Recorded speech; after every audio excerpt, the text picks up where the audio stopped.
Hi friends, ఈరోజు మనం SAP installation ఎలా చేయాలనేది ఈ వీడియోలో క్లియర్గా తెలుసుకుందాము. మీకు పిన్ టు పిన్ ఎక్స్ప్లెయిన్ చేస్తాను, కాకపోతే కొంచెం ఓపికతో చూడండి. ఎందుకంటే ఈ యొక్క సాఫ్ట్వేర్ అనేది పెద్దవాళ్ళని అదేవిధంగా కొత్తగా వచ్చిన వాళ్ళకి అందరికీ అర్థమయ్యేటట్టు చెప్పాలనుకుంటున్నాను క్లియర్గా. కాబట్టి ఈ వీడియోని స్కిప్ చేయకుండా స్టెప్ బై స్టెప్ చూడండి, చూస్తేనే మీకు అర్థమవుతుంది. అదేవిధంగా మన ఛానల్ని మొదటిసారి చూస్తున్నట్లయితే సబ్స్క్రైబ్ చేసుకోండి, పక్కన బెల్ ఐకాన్ ఉంటుంది, క్లిక్ చేస్తే మనం ఏ పోస్ట్ ఆఫీస్ గురించి ఏ వీడియో చేసినా సరే మీకు నోటిఫికేషన్ రూపంలో అయితే వస్తుంది. పోస్ట్ ఆఫీస్ గురించి విషయాలను నేను ఖచ్చితంగా మీ ఛానల్ అయితే పెడతాను. మీకు ఎలాంటి వీడియో కావాలనేది కూడా కామెంట్ చేయండి, నేను ఆ వీడియో అయితే కంపల్సరీ చేస్తాను. చూస్తున్నారు కానీ లైక్ చేయట్లేదు. మీరు లైక్ చేయడం వల్ల ఇంకా నలుగురికి ఈ వీడియో అనేది చేరుతుంది. ఓకే ఫ్రెండ్స్, ఆలస్యం చేయకుండా మన వీడియోలోకి వెళ్ళిపోదాము. Welcome to my dear channel.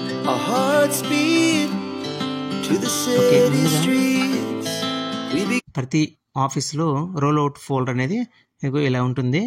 ఇందులో ఇది ఓపెన్ చేయగానే మనకి SAP GUI ఫోల్డర్ ఉంది, దీన్ని కాపీ చేసుకోవాలి. ఈ కాపీ చేసుకుని దీన్ని లోకల్ డెస్క్ డీలే కానీ ఈలే కానీ పేస్ట్ చేసుకోవాలి. సో డీలే కానీ ఎఫ్లో కానీ, అంటే మీకు ఏ ఒక్క ఫోల్డర్ ఉంటే ఆ ఫోల్డర్లో కూడా కాపీ చేసుకోవచ్చు.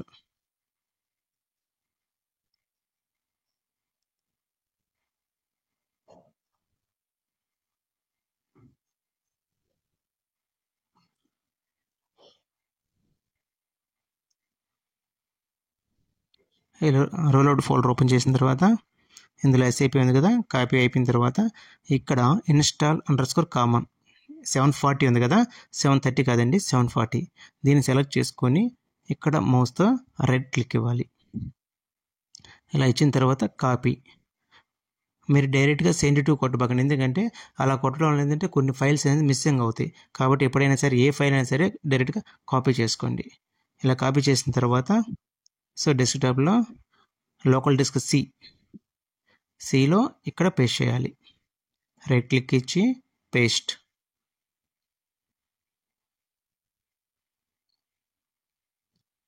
సో మనం ఇలాగైతే పేస్ట్ అయిపోతుంది. సో ఈ యొక్క install_common 740 మీద మనకి పేస్ట్ అయింది. సో మనం ఇప్పుడు ఏం చేయాలి,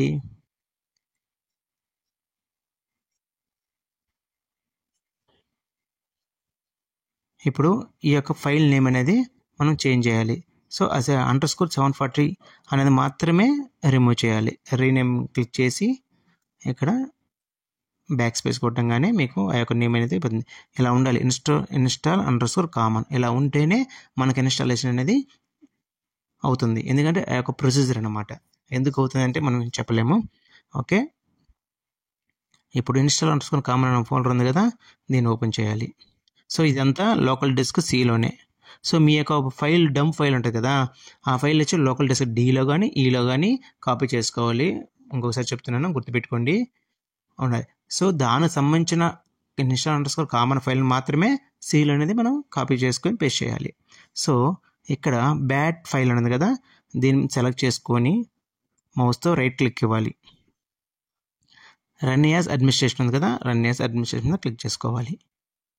సో ఇక్కడ ఎట్లా అడుగుతుంది అంటే పర్మిషన్స్ SR అని అడుగుతుంది. సో మనం ఎస్. సో మనం పర్మిషన్ ఇస్తేనే కదా అది ఇన్స్టాల్ అవుతుంది. సో ఇలా వస్తుందన్నమాట. ఇలా వచ్చి ప్రోగ్రామ్ ఆటోమేటిక్గా అది కిందకి డౌన్ అవుతుంది.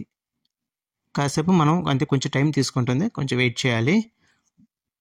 మీరు SAP ఇన్స్టాల్ చేసేటప్పుడు మీరు చేయాల్సింది ఏదైనా ఇప్పుడు బ్యాక్ ఆఫీస్ కానీ పాయింట్ ఆఫ్ సేల్ కానీ ఫినాకిల్ కానీ ఏది కానీ ఓపెన్లో ఉండకూడదు, అన్నీ క్లోజ్ చేయాలి. ఎందుకంటే బ్యాక్గ్రౌండ్లో ప్రోగ్రామ్స్ అనేది రన్ అవుతుంటాయి కాబట్టి, అంటే దానికి డిస్టర్బెన్స్ లేకుండా. అదేవిధంగా ఆల్రెడీ సపోజ్ ఇన్స్టాల్ అయ్యి ఉంది అయినా కూడా అవ్వట్లేదంటే అప్పుడు మీరు కంట్రోల్ ప్యానల్లోకి వెళ్ళి కంట్రోల్ ప్యానల్ పైన క్లిక్ చేసుకోవాలి. క్లిక్ చేసిన తర్వాత ఇక్కడ మీకు ప్రోగ్రామ్స్ అండ్ ఫీచర్స్ ఉంది కదా, దీని మీద క్లిక్ చేసుకోవాలి. ఇక్కడ ఆల్రెడీ ఏమైనా ఉంటే మీరు ఇన్స్టాల్ చేసే ముందర వాటిని అన్ఇన్స్టాల్ చేయాలి. ఇక్కడ సెలెక్ట్ చేయగానే రైట్ క్లిక్ ఇచ్చిన అన్ఇన్స్టాల్ అనే ఆప్షన్ వస్తుంది, దాని మీద క్లిక్ చేస్తే అన్ఇన్స్టాల్ అయిపోతుంది. సో అది ఒకసారి చెక్ చేసుకోవాలి, అంటే ఆల్రెడీ ఇంతకుముందు ఎవరైనా ఇన్స్టాల్ చేశారా లేదా అనేది ఒకసారి. ఇన్స్టాల్ చేసి ఉంటే అవన్నీ అన్ఇన్స్టాల్ చేసి మీరు ఫ్రెష్గా ఇన్స్టాల్ చేసుకోవాలి. అలా చేస్తేనే మనకి కరెక్ట్గా సాఫ్ట్వేర్ అనేది ఇన్స్టాల్ అవుతుంది. సో బాగా టైం తీసుకుంటుంది. ఈ లోపల మీరు మన వీడియోని లైక్ చేయండి, అదేవిధంగా సబ్స్క్రైబ్ చేసుకోండి. సబ్స్క్రైబ్ చేయని వాళ్ళు సబ్స్క్రైబ్ చేసుకోండి. మీరు ఇలా లైక్ చేయడం వల్ల ఇంకా నలుగురికి ఈ వీడియో అయితే చేరుతుంది, వాళ్ళు కూడా తెలుసుకుంటారు.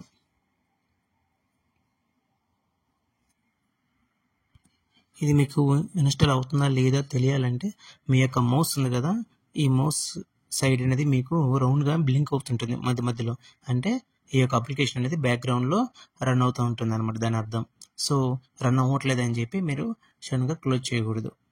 పేషెన్స్ ఉండాలి, వెయిట్ చేయాలి. ఎందుకంటే ఇది సాఫ్ట్వేర్ కదా, ఇన్స్టాల్ అవుతూ ఉంటుంది. కాకపోతే కొద్దిసేపు వెయిట్ చేయండి. సో బ్యాక్గ్రౌండ్లో రన్ అవుతూ ఉంటుంది.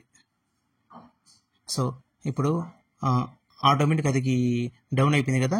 సో మనకు డౌన్ అయ్యిందంటే అప్పుడు మనకు ఈ విధంగా మీకు అప్లికేషన్ అనేది ఇట్లా రావాలన్నమాట, నెట్ వీవర్ బిజినెస్ అని. సో మనకి ఇన్స్టాల్ అయిందనమాట. సో నెక్స్ట్ చూద్దాం. ఇంకా బ్యాట్ ఫైల్ అనేది ఇన్స్టాల్ చేసాము. నెక్స్ట్ CSSO ఉంది కదా, క్యాషో, దీన్ని డబుల్ క్లిక్ ఇచ్చుకోవాలి. సో ఇలా దీన్ని కూడా ఓపెన్ చేయాలి. ఓపెన్ చేసిన తర్వాత మీకు ఫైనల్ ఎగ్జిక్యూటిబుల్ క్యాష్ ఉన్నది కదా, దీని మీద రైట్ క్లిక్ ఇచ్చి సేమ్ ఇందకట్లాగా సో రన్ యాజ్ అడ్మినిస్ట్రేషన్ మీద క్లిక్ చేసుకోవాలి. సో నెక్స్ట్ మళ్ళీ పర్మిషన్ అవుతుంది, ఎస్. సో చూసారు కదా ఎలా రన్ అవుతుందో, చూసారు కదా ఇలా మనకి ఇన్స్టాల్ అయిందనమాట. సో ఇన్స్టాల్ అయిందో లేదో ఎలా తెలుస్తుంది మనకి, ఒకసారి చూద్దాం.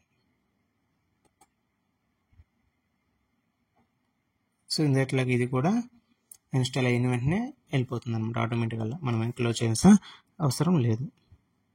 ఒకసారి కంట్రోల్ ప్యానెల్లో మనం చూద్దాం. సో చూసారు కదా SAP GUI కాన్ఫిగరేషన్. సో మనం ఇన్స్టాల్ చేసిన తర్వాత ఇది ఇక్కడ ఇలా చూపిస్తుంది. Next programs and features.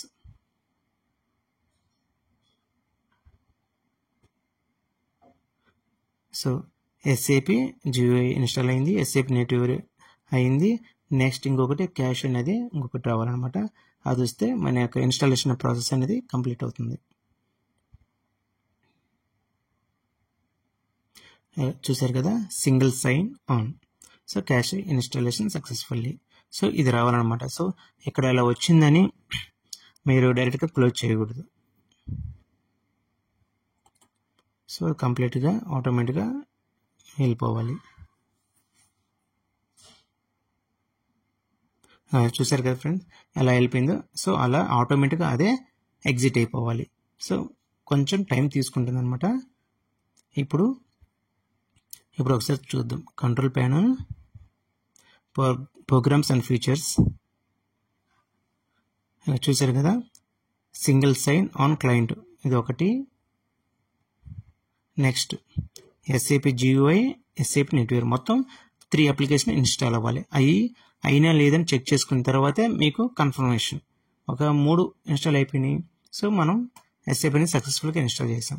ఇప్పుడు ఆ ఐకాన్ని ఎలా మనము డెస్క్టాప్ని తీసుకురావాలి, ఎలా సెట్టింగ్ చేయాలనేది చూపిస్తాను.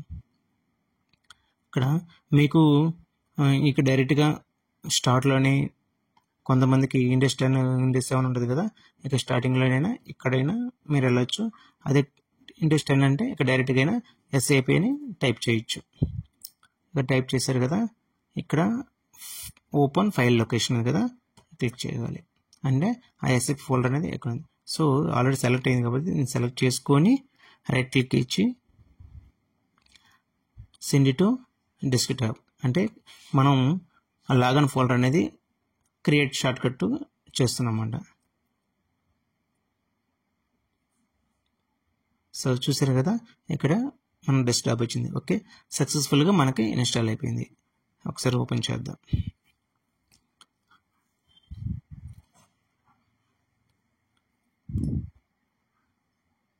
మీకు ఓపెన్ చేయగానే ఇన్స్టాల్ అయినగానే ఇలా వస్తుంది మీకు పేజీ. ఇక్కడ SAP లాగన్ 740 ఉంది కదా, పైన పక్కన లెఫ్ట్ సైడ్ ఒక సింబల్ ఉంది, ఆ సింబల్ పైన క్లిక్ చేయాలి. ఇక్కడ ఆప్షన్స్,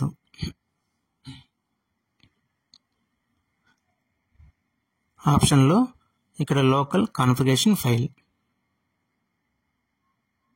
సో ఇక్కడ మనకి యూజర్స్ యాప్ డేటా రోమింగ్ ఉంది కదా, మొత్తం డిలీట్ చేయాలి.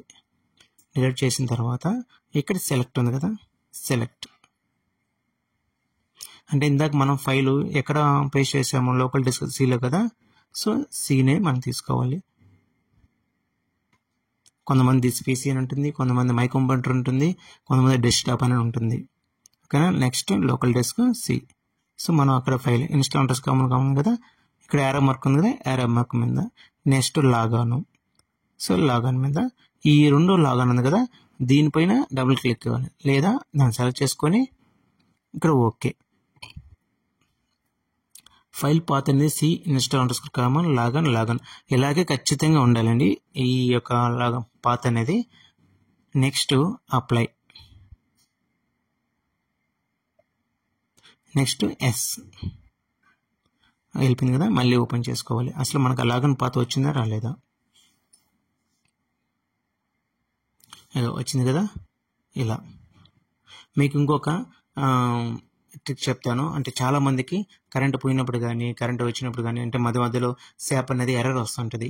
సో ఎర్రర్ వచ్చినప్పుడు కొంతమంది ఏం చేస్తారు, అన్ఇన్స్టాల్ చేసి మళ్ళీ ఇన్స్టాల్ చేస్తారు. నాకెందుకు రాలేదు, మిగతా ఎందుకు వస్తుంది. అలాంటప్పుడు ఏంటంటే నెంబర్ ఆఫ్ టైమ్స్ పవర్ పోయినప్పుడు ఏంటంటే శాప్కి సంబంధించిన కొన్ని ఫైల్స్ అనేది మిస్ అవుతుంటాయి అనమాట. సో ఆ మిస్సింగ్ అనేది మనం ఎలా తెలుస్తుంది, ఎర్రర్ వస్తుంది అనమాట. ఎలా వస్తుంది అంటే ఇప్పుడు ఈసీపీ మీద డబుల్ క్లిక్ ఇచ్చాము,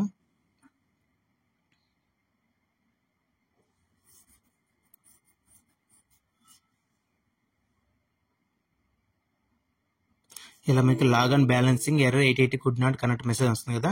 ఇలా వచ్చినప్పుడు మీరు ఏం చేయాలంటే మీకు మీ యొక్క ఆఫీస్లో కానీ దగ్గర ఉన్న ఆఫీస్ కానీ మీ యొక్క సిస్టమ్ ఉన్న ఆఫీస్ కానీ మీ యొక్క సిస్టమ్ అడ్మిన్ దగ్గర కానీ లాగన్ ఫోల్డర్ అనేది సపరేట్గా ఒకటి ఉంటుంది అనమాట. సో ఆ ఫోల్డర్ కాపీ చేసుకొని మీరు లోకల్ డిస్క్ సిలో మీరు ఎక్కడైతే ఇన్స్టాల్ అండర్స్కోర్ కామన్ పాత్ ఉందో అక్కడ దాన్ని ఓపెన్ చేయాలి. ఓపెన్ చేసిన తర్వాత లాగన్ ఉంది కదా, ఈ లాగన్ కూడా ఓపెన్ చేయాలి. ఈ లాగన్ ఫోల్డర్ అనేది సపరేట్గా మనకి ఉంటుందన్నమాట. ఆ యొక్క ఫైల్ని తీసుకొచ్చి ఇక్కడ డైరెక్ట్గా రీప్లేస్ చేయాలి. రీప్లేస్ చేసిన వెంటనే మీ యొక్క ఆ లాగన్ బ్యాలెన్స్ ఎర్రర్ ప్రాబ్లం అనేది సాల్వ్ అయిపోతుంది. సో డైరెక్ట్గా మీకు ఇంకా శాప్ అనేది ఓపెన్ అయిపోతుంది. ఓకే ఫ్రెండ్స్, మీకు ఈ వీడియో నచ్చింది అనుకుంటున్నాను, ఇన్ఫర్మేటివ్గా ఉందనుకుంటున్నాను. మీకు ఈ వీడియో నచ్చినట్లయితే లైక్ చేయండి, షేర్ చేయండి, సబ్స్క్రైబ్ చేసుకోండి. చూస్తున్నారు కానీ లైక్ చేయట్లేదు. Okay friends, thank you for watching this video.